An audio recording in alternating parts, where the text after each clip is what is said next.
Hello everyone. Welcome to the History of the USA, our second week and my first such presentation. Please pay attention. Don't forget to write two questions. And, well, see you in class. Now let's begin. So, so let's begin with the history of North America before the British. I know that it is very unjust that I'm dedicating this little time to this very important and rich history, but unfortunately, as you will see, this is going to be a constant like pattern during this semester that we're never going to have enough time for everything. So the first people on the North American continent were the Native Americans, who arrived to the North American continent about 25 to 15,000 years ago during the last ice age through the Bering Straits from Asia. So where is the Bering Straits? It is basically what divides today Alaska from Kamchatka, which is the far eastern part of Russia. So this is how the uh, ancestors of the Native Americans could cross. So how many Native Americans were there? I was trying to look up the exact numbers, and the estimates vary a lot. And they say that on the territory of the United States, there must have been around 2 to 5 million people at the time Columbus arrived. You can see that this is a very uh, inaccurate estimate, but it's very difficult to estimate this. So the first Europeans who arrived were Vikings, like Norsemen, so Norwegian, Danish, or however you want to call them, who arrived in the 9th century, but they did not have a permanent settlement. And like the details are a little bit, how can I put it, like unclear, because of course the Vikings didn't have a written history. Their history was preserved in their sagas, which are like songs. Of course, I'm pretty sure that all of you know about Christopher Columbus, uh, who arrived in North America, or well, basically first he arrived in the Caribbeans, but like this is generally considered to be the first contact between the Native Americans and the Europeans, 1492. He was born in Italy, or I mean, of course, Italy was not a country at the time, so in Genova, and he was hired by the Spanish queen, and he was looking for India. Basically, the whole story starts back when the Turks occupied Istanbul, at the time still called Constantinople. Why is it so important? Because when Istanbul became uh, part of the Ottoman Empire, became a Muslim part of the Muslim Empire, for the European Christian traders, it was increasingly dangerous and expensive to go to India, which was the major source of spice. So they were looking for alternative routes. And the first ones to find this route were the Portuguese, who sailed all across, like all around Africa. And like Columbus, because people by that time already knew that the Earth was a globe, like it was round. He thought that he would be able to sail to India. So he was correct in estimating that the Earth was round, but he was wrong in estimating how big it was. And well, I mean, look, he expected to find India. This is what he believed all his life. And as they were traveling, like quite a long time passed, and they were still not in India. So the people started to get pretty anxious, and they've already passed the point of no return when they eventually found North America. The point of no return is when they eat and drink about half of their stuff. So if they turn back, they can get back. So after the Spanish and the Portuguese, the French and the Dutch and so on also colonized in North America. So let's talk a little bit about the periods of the relationship between England and the North American colonies. We're going to be looking at four periods: the salutary neglect, the mercantilism, decade of conflict, and the revolution.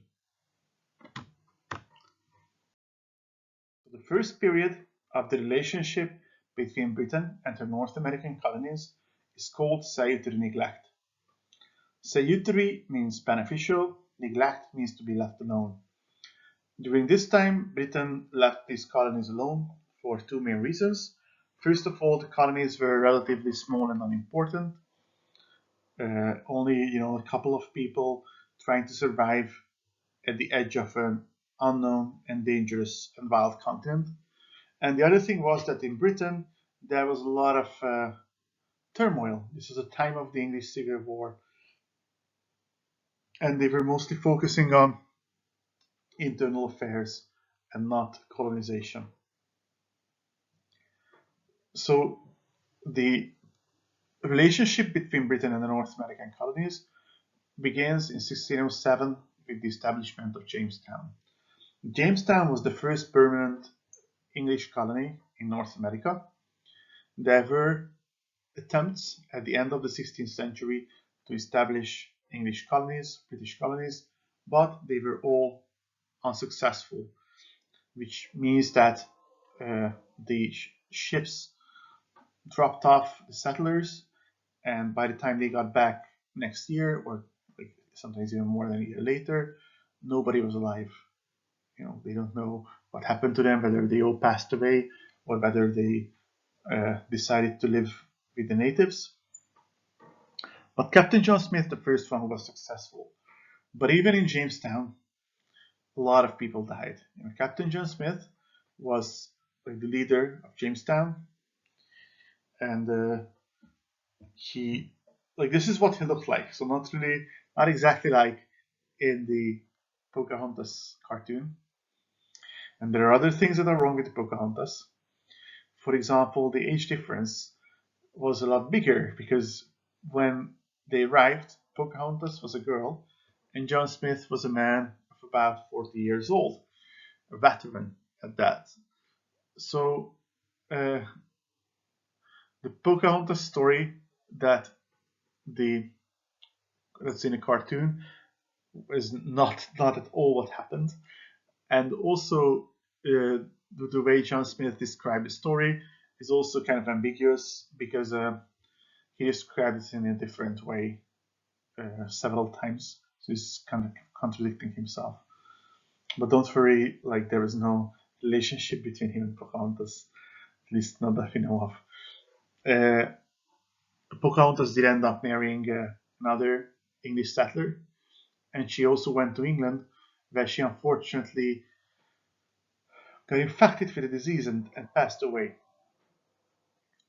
Um, but the Jamestown in Virginia managed to survive, and there was another ship that arrived that was also important, which was the Mayflower.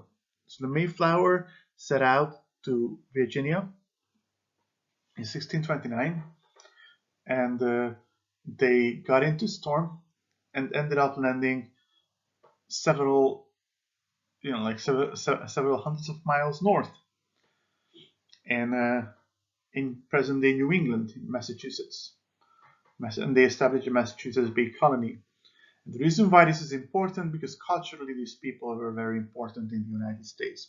The Pilgrims, the Pilgrim Fathers. What is a pilgrim? So pilgrims are religious travelers. Pilgrims are kind of like travelers who travel to a religious place, like Catholics to a saint's shrine, or the Muslims to Mecca. And they were called this because the Puritans were Calvinist Protestants who were escaping from religious persecution, and they hoped to establish their own society, according to their own religious beliefs in North America. They were Puritans. They were very much look, the Puritans must have been kind of boring, but they were very well equipped for life in the North American wilderness because they were they very much believed in hard work. They believed that if you are godly, God is also going to reward you. So if you work hard, if you live a good life, then you're going to be successful. They were against dancing and music and colorful clothes and everything like that. They found it excessive. So they were very, like, thrifty, not to spend money on anything that is not necessary and so on, which is, as I told you, kind of boring, but it was ideal for survival in this very harsh environment. So by the time of the end of the salutary neglect, the area of these 13 colonies was more or less settled. The next period is mercantilism, from 1660 to 1763. Mercantilism is originally a French. It's an economic policy. The economic policy of this period's like empire building. The purpose is to maximize the exports and minimize the imports to trade within the empire. What does this mean? This means that don't buy anything from outside the empire, sell what you can outside the empire, then we're going to acquire gold. This was basically a reaction to the fall of the Spanish Empire. But what this meant for the North American colonies was that they were forced to trade with England or Britain instead of the other colonies that are not British or other European countries. The most lucrative and most terrible trade at the time was the triangular trade. So what this meant was that slaves would be transported from Africa to North America. Then tobacco, cotton, sugar, and molasses, so raw materials that were produced by the slaves in North America, would be taken to Europe. And then from Europe, manufactured goods would be taken to North America and back to Africa in exchange for slaves. So uh, unfortunately, this was a very sad part of not just North American but world history, because millions of people were basically kidnapped from Africa to be taken as slaves. Most of them went actually to South America, but as you all know, a lot of them ended up in North America, in the United States. Well, not the United States, but at the time, British colonies as well.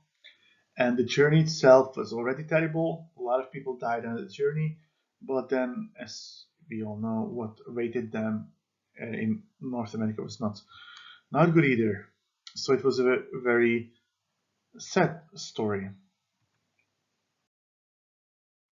So what was colonial life in North America like? We can divide the colonies into three different parts. The northern part were mostly Calvinists, the Puritans. A lot of them were small farmers who were mostly self-sufficient, so they basically grew what they needed, and also they were involved in trade. There was some industry, but it was not very big. There was a lot of fishing, and the Puritans put a lot of emphasis on education. So soon after they arrived, they already established the first two universities, which were Harvard and Cambridge. Why did they establish universities? Because the Calvinists put a great emphasis on reading and interpreting the Bible. So they wanted to be able to have like like preachers, Protestant preachers would be able to preach their religion. So in the Mid-Atlantic region, it was ethnically and religiously more diverse, and economically a mix of the North and the South. Sorry. So it was here in the Mid-Atlantic that the originally Dutch uh, settlement of New Amsterdam, which is of course today's New York, was, and there were like various other European ethnicities. They have a lot of Germans, people of German origin here, and so on. In the south, the majority were Anglican. This is where they had slavery. I mean, slavery was unfortunately legal in other parts of the North America at the time, but it was in the south that it was really widespread. And the reason for this was that they had the slaves work on plantations. Plantations are basically these big farms where there is only like very few, usually one crop that they grow in huge quantities. And the most common were cotton, tobacco, rice, and sugar. And also they had indigo, which was used to color textile. One important event that I wanted to mention at the like later part of the mercantilist period was the Great Awakening. The Great Awakening was a religious revival in the first half of the 18th century, and it further emphasized this literacy among the people and the preachers to speak in a way that everyday people can also understand. So the end of the um, period of mercantilism brought about wars for the North American continent. This was a time when Britain was struggling with France over dominance over North America and like other parts in the world. And usually the way it happened was that the conflict would start in Europe and then it would spread over to North America. But in the case of the French and Indian War, it was different because it started in 1754 in North America and spread over to Europe in 17 and ended in 1763. But in Europe, it only started in 1756. Okay, so this is why they call it 7 Years' War in Europe, because in Europe it lasted for 7 years, but in North America it started already earlier. So the name French and Indian War is misleading because the French were fighting against the British, and the Native American tribes were on both sides. The Native Americans were, of course, not united. Some tribes were pro French, other tribes were pro British. And like they were fighting on both sides. And the conclusion, the end of the war, was that France was defeated. In the Treaty of Paris, ending the French and Indian War, it's important that it is ending the French and Indian War because there is going to be another Treaty of Paris, and there were many treaties of Paris in American history, but this one was ending the French and Indian War. The United Kingdom, because at the time it was already that, and Spain, they split up the French colonies. Let me show you how. So this is the map, and as you can see, the red is the British territories before 1763. The pink is what the British gained, and this, well, oh God, I'm colorblind. So this yellowish thing is what the Spanish gained. So basically, the French territories were in the central part of the continent, and they ended up being split between the Spanish and the British. So this brought about a decade of conflict that was leading up to the War of Independence. So, what was the core of the conflict? The core of the conflict was the interpretation of the French and Indian War. So, uh, what did the colonists believe? The colonists believed that now that the French are gone, they were defeated. We have defeated them with the help of the British. But now that they're not here, we don't need the British protection anymore. So there is no point for them having so many soldiers here. I mean, we can defend ourselves against the natives, but and we don't want to pay. Whereas the British had a different interpretation. They felt like, okay, we've just fought this war to protect these colonies from the French. Now it is time that they pay us back because we spent a lot of money uh, on their defense. And the British had three main attempts to make the colonists pay, and all three of them ended badly. So the first one was the Granville Program, named after the British politician who initiated it. And he was talking about the Sugar Act and the Currency Act and the Stamp Acts. So what did this mean? This meant that similarly to the Navigation Acts, only this time they really wanted to enforce them. The Navigation Acts were not heavily enforced. They would stop the trading of sugar, or they would put tax on it. The other one was the Currency Act. It was basically like they could only use the British currency, which made it difficult to trade, even if they wanted to, with the other colonies. And it basically took away the economic power from the colonies to make their own money, because some of them did. And finally, the Stamp Act. The Stamp Act was especially brutal because they were supposed to put like stamps on every paper, like official stamps, kind of like to see that they were censored or they are not against the British and so on.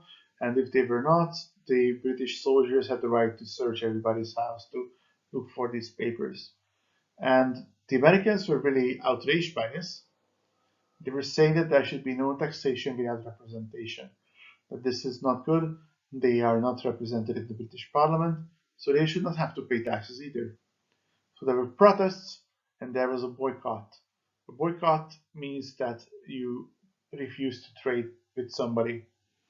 And you can imagine that this is the exact opposite of what mercantilism would say. So the British really didn't like this.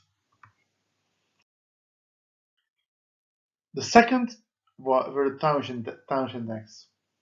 These were also a bunch of restrictions, and they were also met by the opposition of some of the colonists.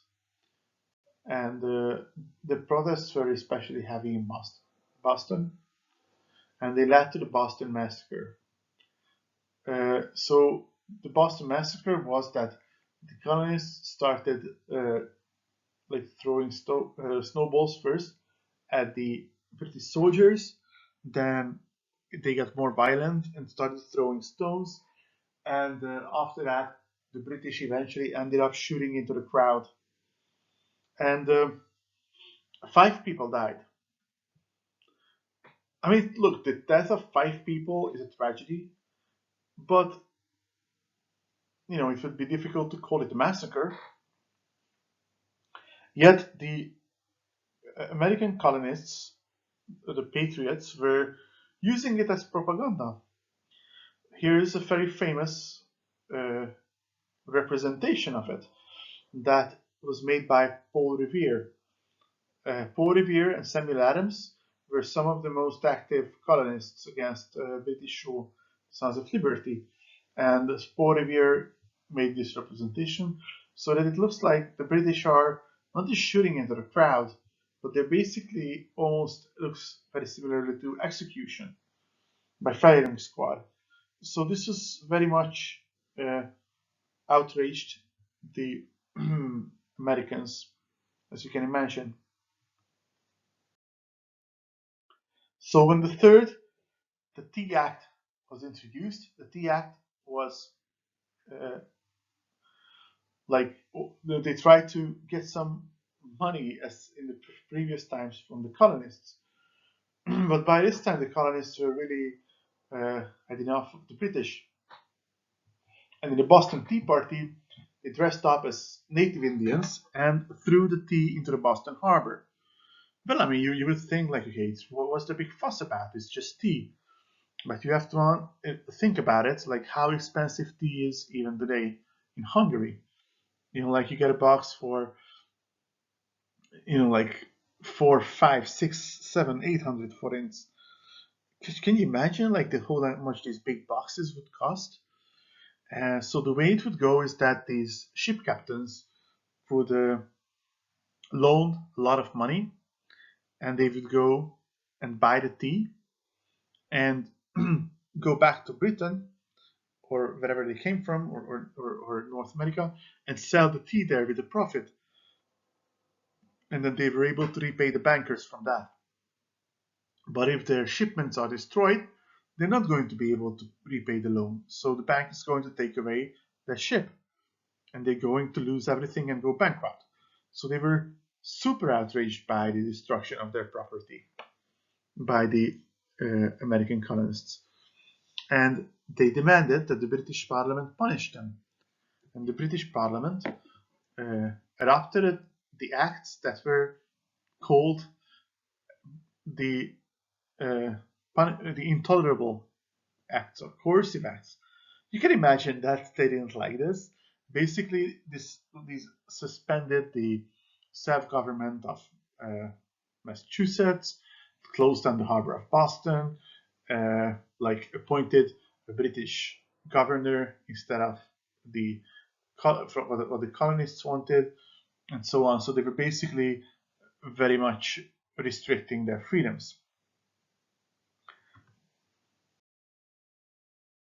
As a result, the First Continental Congress, the representatives of the colonies came together and they addressed a petition to the king.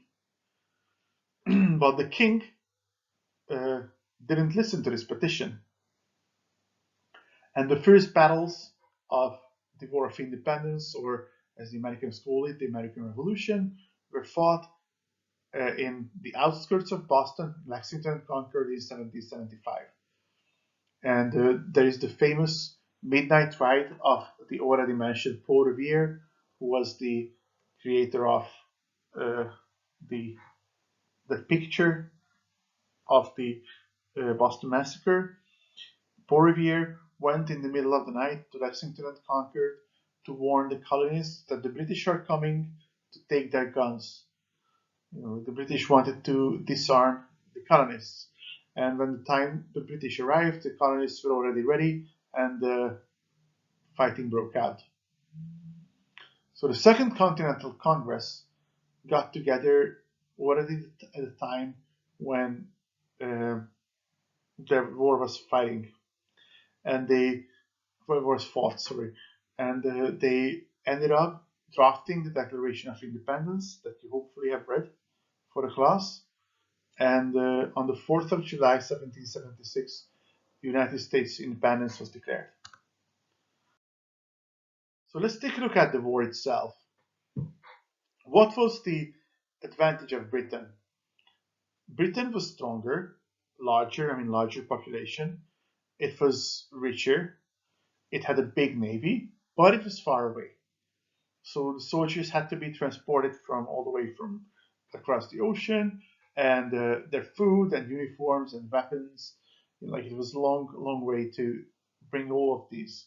Whereas the Americans were fighting for their home and their own independence, so they had the moral superiority, meaning like, okay, we're fighting for the independence, and we're fighting for our home, and we're not just mercenaries who come here to fight for money. They didn't have a lot of trained soldiers, but they were employing guerrilla tactics, like average American farmers just hiding in the forest and picking like British soldiers one by one. Also, very important was the diplomacy, because they were looking for help from the enemies of Britain, the French and the Spanish. One of the biggest victories was in Yorktown in 1781, and eventually, as I told you, this one also ended in the Treaty of Paris. Only this time it was not the one ending the French and Indian War, but it was ending the War of Independence, and it was in 1783 that the Treaty of Paris was signed. Before we continue, let's talk a little bit about certain important people. Let's talk a little bit about first Benjamin Franklin. Benjamin Franklin was a founding father. Founding fathers were the generation who were participating in the founding of the country. He was a polymath, which means that he was involved in a lot of different things. He was a philosopher, writer, scientist, inventor, printer, humorist, diplomat, postmaster, and he was the most famous American of the pre-independence times. He was a diplomat in France, so he was instrumental in getting French help for the War of Independence, without which it wouldn't have succeeded. He was an inventor. He invented the lightning rod, the Franklin stove, and bifocal lenses. His works include his autobiography and Poor Richard's Almanac. That's very important. So he was a very interesting character, and he was very, very respected all over the world, not just in America. And the other person that I want to talk about is George Washington. We're going to learn more about him later. So far, we only know him as a soldier and, of course, a politician, one of the founding fathers.